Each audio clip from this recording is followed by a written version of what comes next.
Hey, I'm Mrs. Hoertz, and I'm here to read aloud to you the book, The Mitten, one of my favorites from when I was a child. It's adapted and illustrated by Jan Brett. Once there was a boy named Nicky who wanted his new mittens made from wool as white as snow.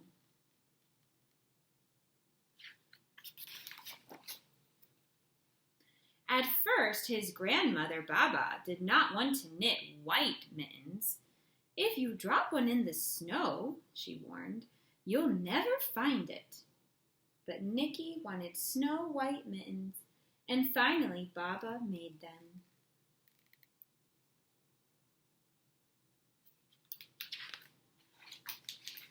After she finished, she said, "When you come home, first I will look to see if you are safe and sound, but then I will look to see if you still have your snow-white mittens." So off Nicky went, and it wasn't long until one of his new mittens dropped in the snow and was left behind.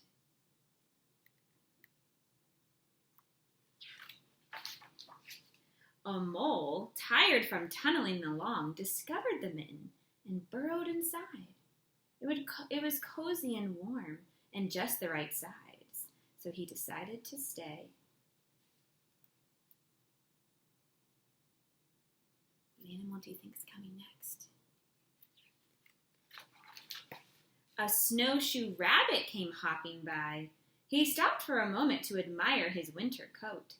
It was then that he saw the mitten, and he wiggled in feet first. The mole didn't think there was room for both of them, but when he saw the rabbit's big kickers, he moved over.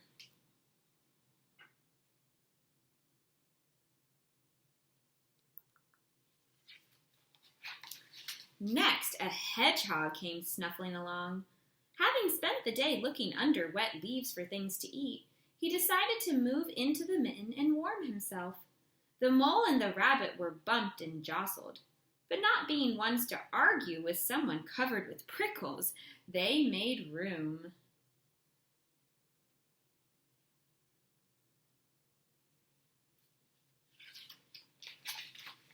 As soon as the hedgehog disappeared into the mitten, a big owl, attracted by the commotion, swooped down.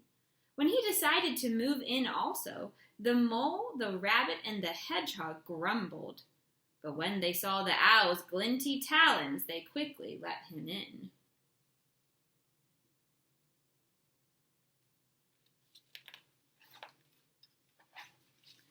Up through the snow appeared a badger. He eyed the mitten and began to climb in. The mole, the rabbit, the hedgehog, and the owl were not pleased. There was no room left. But when they saw his diggers, they gave him the thumb. Who's coming next?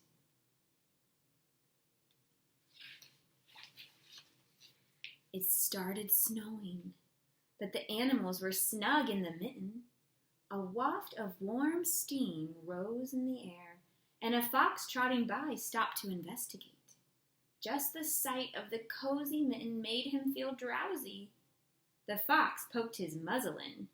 When the mole, the rabbit, the hedgehog, the owl, and the badger saw his shiny teeth, they gave the fox lots of room. Do you think any more animals can fit? We'll see.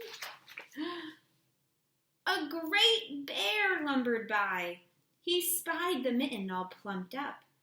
Not being one to be left out in the cold, he began to nose his way in. The animals were packed in as tightly as could be. But what animal would argue with a bear? The mitten swelled and stretched. It was pulled and bulged too many times. But Baba's good knitting held fast.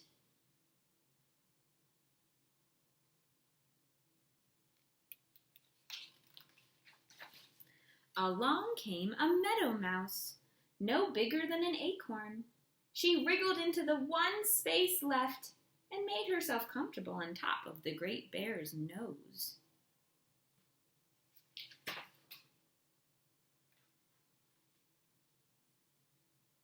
Was he noticing?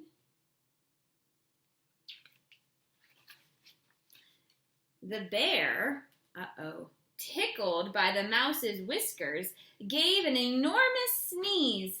Achoo! The force of the sneeze shot the mitten up into the sky and scattered the animals in all directions.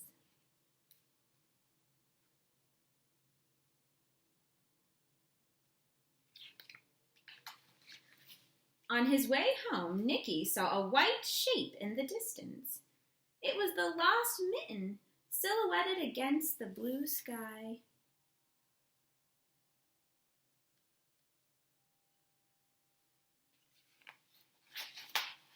As he ran to catch his snow-white Mitten, he saw Baba's face in the window. First, she looked to see if he was safe and sound, and then she saw that he still had his new mittens.